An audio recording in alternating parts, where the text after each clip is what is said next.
Speaking of, we'll get to that. Let's go ahead and get to that, bro. Then you had one of the best careers. You still have one of the best careers going, bro. But you fought the GOAT, TBE, Mr. Money Mayweather. Okay, you fought him very well. Okay, that's an underrated fight too. You were fighting him very well, bro. And then the whole real, we all know, like mayhem happened just a little bit, like headbutt. Which, hey, look, with headbutt, now I got you here, Vic. With a headbutt, I don't know, bro. You my brother.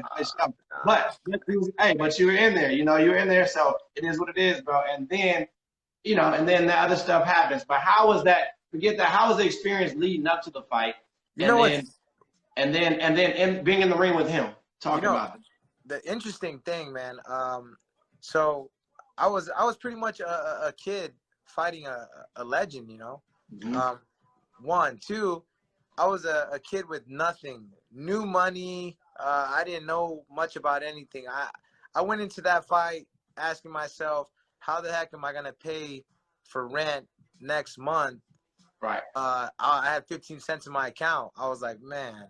So I definitely made a lot more than 15 cents. But on the same token, I got caught up in the moment. I got caught up in the hype.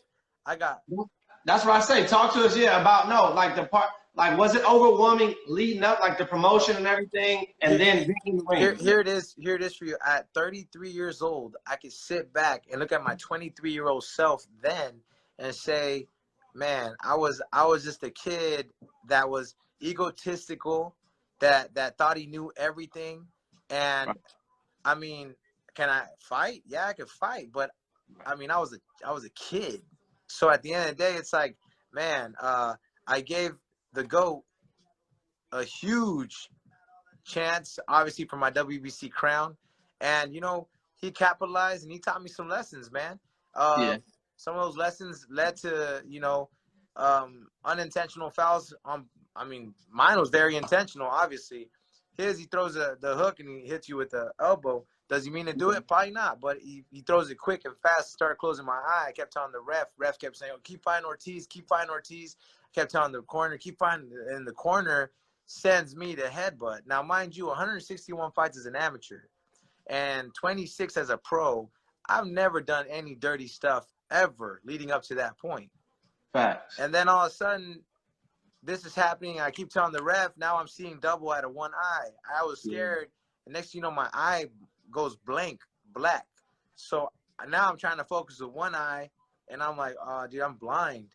So then I told the coaches, dude, he's hurting my eye, X, Y, and Z. They said, tell the ref. I've been telling the refs, it's round one. They said, headbutt him, headbutt his A. And I go, oh, you kidding me? I said no in the corner, but then in the heat of the moment, heat of the battle, I don't know, man. It's just stupidity took over. The young Victor Ortiz showed up, 23 years old. And then I got even younger, but I felt so bad that I just did that to such a great fighter that I gave him a kiss on the cheek. I'm sorry, Floyd, but you're hurting me, man. I gave him a hug, and I meant it, man. And, I became a human 23-year-old for a second. And, I paid for everything. So I am forever regretful of that moment where I decided to do that ugly dirtiness to a good fighter, great fighter, So, I mean, lesson learned. I get criticized and critiqued by everyone, even nowadays. I mean, I could be walking down the street or something, and then people will be like, "Oh, you're gonna headbutt somebody, ha!" And I'm just kind of like, "Right, I deserve that." Right. So it's part of it, Hey, Vic, that is well said, bro, and that's perfectly put. And I think anyone that has a heart can appreciate and understand what you just said, bro. Because we all, me personally, we all forgive Mike Tyson, bro. I don't know. Mike Tyson, it's kind of similar. Mike Tyson said he just kept going blank, kept going black.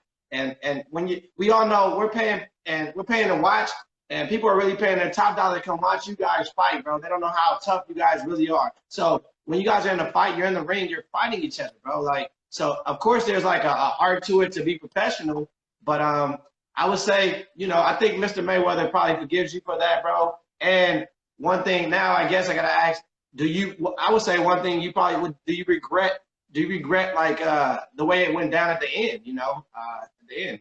I regret how I went about the things where, you know, the headbutt and stuff. And I mean, I regret, the one thing that I do regret is also the young me when that's why I don't even watch myself, man. Where I talk about, oh yeah, he hit me this and that. Like I was a little kid trying to justify what I just did, and it's disturbing to watch, really. And I sit back, that's why I don't even watch that stuff, man. I'm like, out of sight, out of mind, bro. Yeah. Vic, you did this? Did you do this? Hey, I'll be like, I'm pulling a Dory, bro. I'm like, oh, look at that over there. I feel you all the way, Vic. But no, what I'm saying, bro, is like I'm looking at comments in here. They all recognize the real. They all said you know you fought them awesome. You had an awesome fight. You were beating them. You know, a lot of people understand that you were given a great fight. But what I'm asking, if you have one thing, I know the headbutt you regret. We all know that. But do you regret not protecting yourself at the end, bro? Right there, or, you know, like would you want to do that? I do regret not protecting myself. I mean, I regret, first and foremost, what I do regret is becoming a human being when you're supposed to be an animal in that ring for them seconds. That cost me, man. So that's what I regret. It's like now at 33, but at the same time, I kind of don't regret it because I know I did something bad.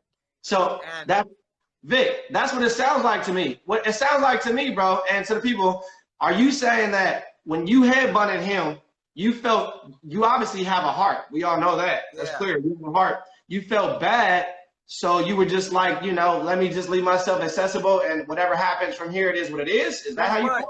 That's pretty much, you know, yeah, exactly. I couldn't have said it any better. That's what I was trying to get to. Like, I just felt so disgusting that I would even try to do something messed up like that.